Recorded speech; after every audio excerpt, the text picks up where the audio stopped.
안녕하세요. 뉴스반장입니다.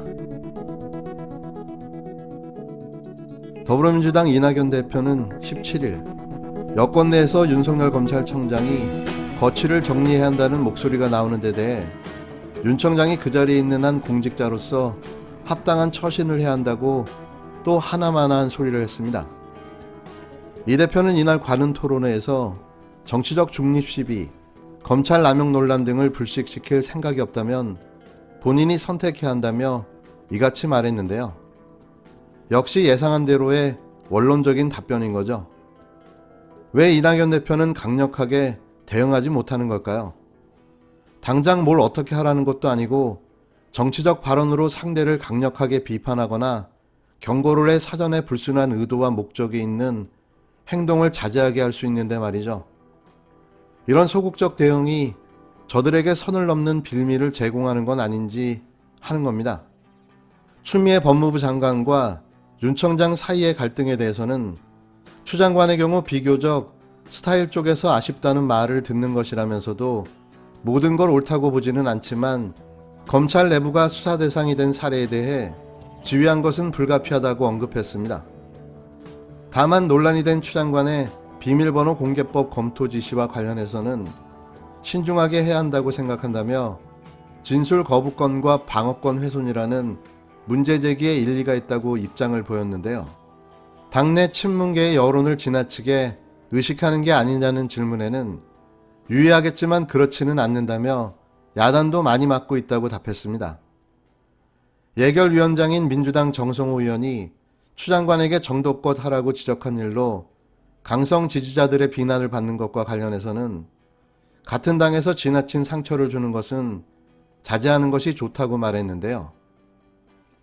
한편 이 대표는 최근 전세난 등 부동산 시장 혼란에 대해 변화에 충분히 대응하지 못한 것이 뼈아프다.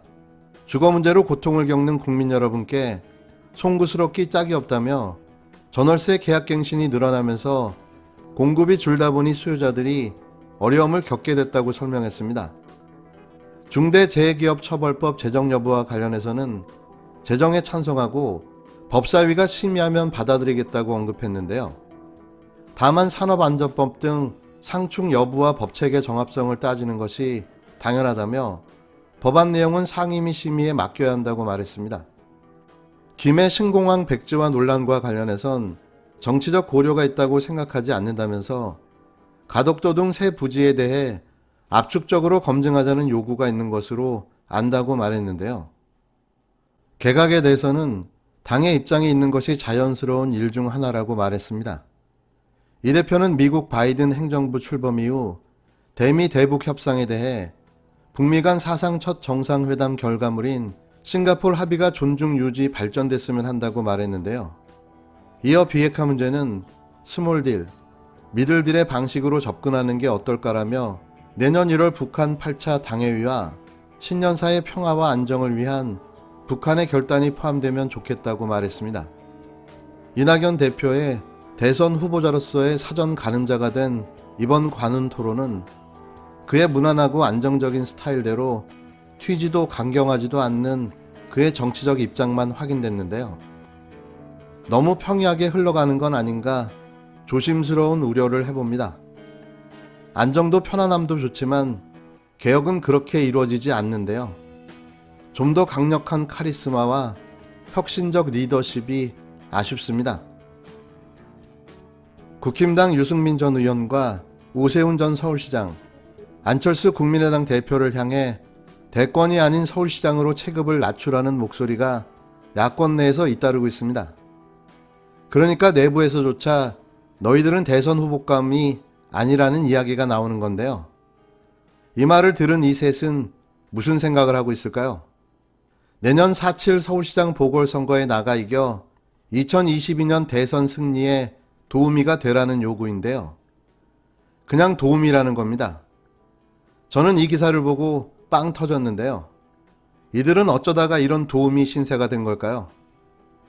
당내 개혁 성향으로 꼽히는 초선 박수영 의원은 17일 대권 주자들이 시장 선거에 먼저 나와야 한다는데 공감하는 초선들이 꽤 있다고 분위기를 전했습니다.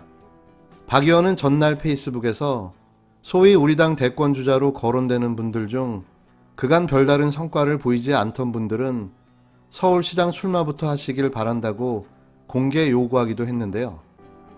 국힘당 핵심 관계자도 유승민, 오세훈, 안철수 3명 중 1명이 서울시장 선거에 나서야 승산이 클 것이라는 관측이 많다고 말했습니다.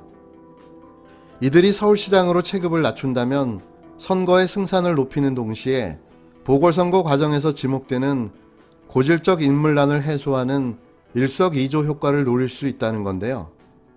하지만 이들이 당을 위해 이런 희생을 할까요?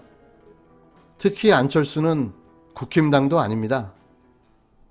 주호영 원내대표는 CBS 라디오 김현정의 뉴스쇼에서 재보선 후보와 관련해 선거라는 것이 금방 하늘에서 인물이 뚝 떨어지지 않는다며 지금 후보군의 이름으로 오르내리지 않는 사람이 다크호스로 나타날 가능성은 별로 없다고 말했는데요.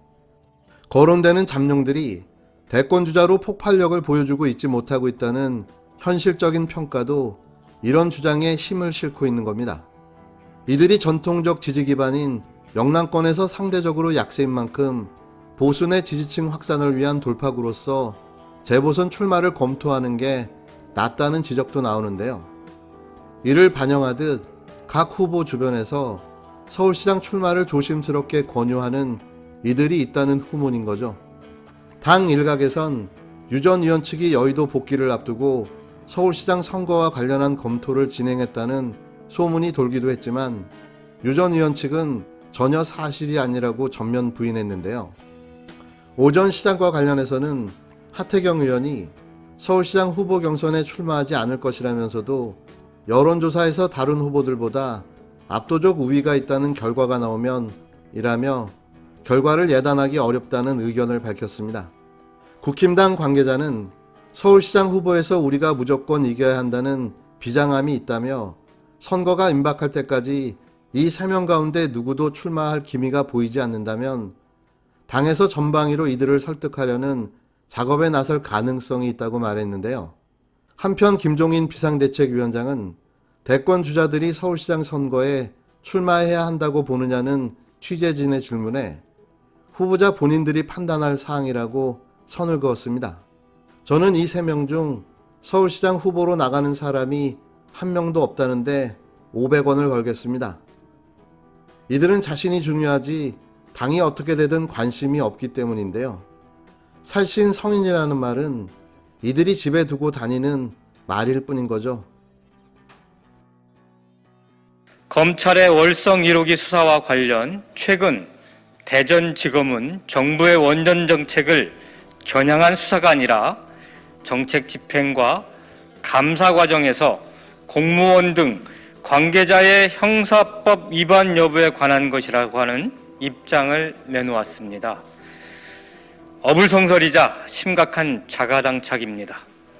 감사원이 검찰에 넘긴 수사 참고 자료의 핵심은 감사 과정에서 산업부 공무원들이 444건의 문건을 삭제했다는 것입니다. 그런데 검찰의 압수수색 대상에는 2018년 월성 1호기 조기 폐쇄를 추진했던 백운규 전 산업부 장관과 최이봉 전 청와대 비서관 등의 사무실과 자택, 휴대전화 등이 포함됐습니다. 감사원이 문제 삼은 문건 삭제 시기를 1년 넘게 거슬러 올라가 원전 정책 결정 라인에 있던 관계자 모두를 수사선상에 올린 것입니다. 이는 대통령 공약에 따른 정책 결정은 감사 대상이 아니라고 본 감사원의 판단마저 넘어선 것으로 정부의 정당한 정책에 영향력을 행사하려는 오만한 의도로밖에 해석되지 않습니다. 명백한 정치 수사이자 검찰권 남용입니다. 윤석열 검찰총장이 서울중앙지검으로 있을 때 검찰은 동일한 사안에 대해 각하 처분을 내린 바가 있습니다. 그런데 윤 총장이 자신의 측근으로 꼽히는 이두봉 대전지검장을 만난 직후 전광석화와 같은 수사가 이루어지고 있습니다. 본인 스스로가 더는 따져볼 게 없다고 했었던 것을 손바닥 뒤집듯 한순간에 뒤집어버린 것입니다.